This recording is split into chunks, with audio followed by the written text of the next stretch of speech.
Hello everyone! Magandang hapon sa lahat. Kumusta ang araw nyo guys? Sa akin naman okay lang.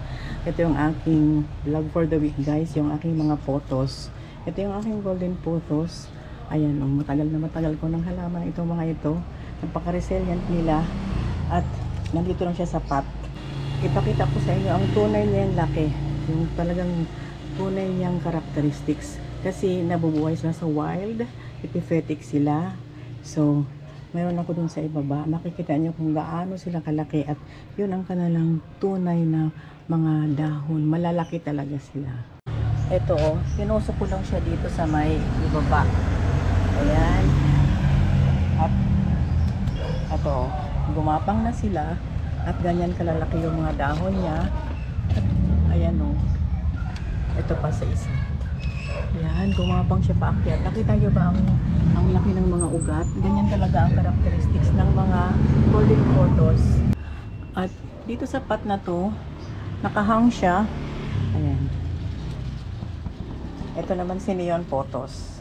Ang lago niya oh. Lumago siya ngayong magtataglamig.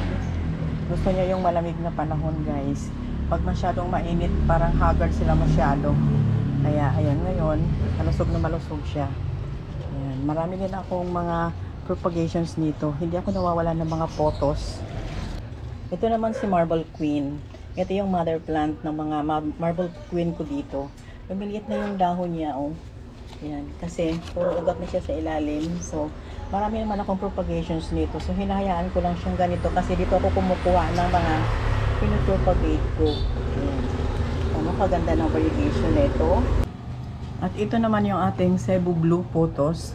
As in from Cebu. Ito yung pride of the Philippines. Iba rin ang kanyang form ng kanyang dahon. Pahaba siya. Ayan o. Ayan. At para siyang blue-green ang kulay niya. Ayan. Gumagapang siya guys. Ito. Iba yung kanyang underside. Masyadong light. Dito naman dark. At saka yung mga tingnan mo yung mga ano niya, mga veins, ayan, iba. Naiiba rin siya. Magkakaroon niya ng penetration dyan. At ang gandang tingnan yan. Ayan. Pag nagmamature na. Ngayon buo pa lang siya. Oh, ayan pa yung aking ano, Marble Queen. Tingnan mo, white na white dito. Ano. Yan. Ganda ng variegation niya. At yung ibang part niya, nag-revert kasi naarawan ito. Nag-revert siya, so kailangan putulin natin yan para hindi siya mahalo sa may mga variegation. Ayan, ito pa. Marble Queen. Tamo, nag-iiba yung variegation nila. Ayan. Ibang propagation ko ito. Ang taba nito. Bagong tubo lang to oh. Ayan, ang ganda ng mga veins niya, mga roots, mga stem niya oh. At itong aking walang kamatayang mandiola. Naku guys, ayan oh. Grabe. Hanggang ngayon buhay na buhay pa rin siya. Nakahanging lang siya. Ayan. Dito ako kumukuha ng mga pinag-propagate ko. So may maliliit na dahon. Mayroon namang ibang malalaki. Ayan. Yung mga nag-revert na yan, siya yung na masyadong nakasagap ng init. Kaya ganun ang itsura niya. So actually ito yan. Ayan, nag-half moon siya. Nasa taas ito eh.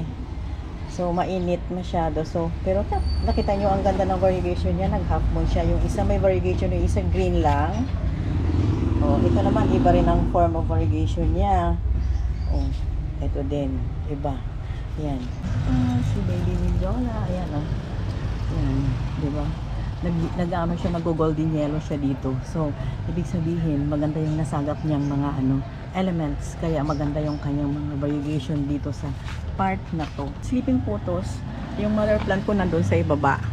So, ito yung aking ayan. Si sleeping photos. Kung makikita nyo yung tip, yan oh, may ibang part na nag-variegate sa kanya. Yan. Ito pa oh.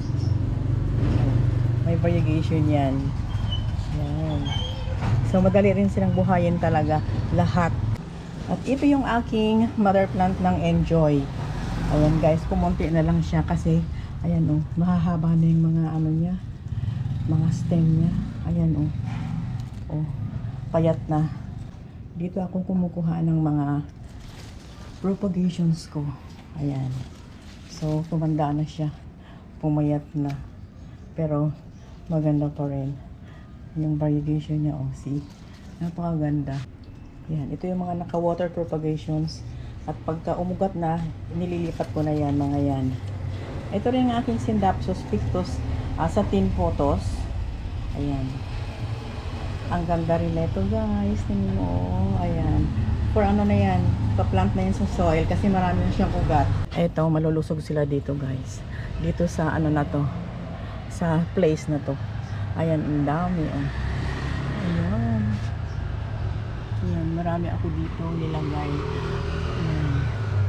Kailangan huwag tayong magpawala ng mga photos, guys. Varieties of photos. Kasi ang ganda-ganda nilang tingnan pag nakalagay sa vertical. Katulad dito, naka-vertical sila. Ayan yung mga plants na to. Naka-vertical. Ayan, oh. Hanggang dyan sa taas. Kaya hindi ako nagpawala nito at hindi naman sila mahirap buhayin talaga. Napakasarap nilang buhayin. Hindi sila mahirap, resilient, tsaka hindi maalagain. Once a week lang ang dilig or twice a week, depende sa location. Nakahangin silang lahat. Ayan, ganyan lang. O diba? Ang lusog-lusog. So yan yung aking mga varieties of photos. At natutuwa ako hanggang ngayon, buhay na buhay pa rin sila at dumami pa ng dumami. Hindi sila, siguro mamamatay lang sila pagka nilulunod natin sila sa tubig. Pero pag minsan i-neglect natin, pag nakita natin na natuyo na, so doon natin diligan, mas gusto pa nila yon. Parang pag nabuhay sila, talagang alive na alive sila. Kaysa yung lulunurin natin sila sa tubig, magkakaroon pa ng mga fungus or mga bacteria yung kanilang soil. So mamamatay sila. So wala na. So ayan, madali lang silang alagaan at super beautiful silang tingnan lahat. So yun lang munang i-flex ko ngayon, guys, sa pag-a-update ko sa aking mga photos na hanggang ngayon alive and kicking and napakaganda ganda nila talaga.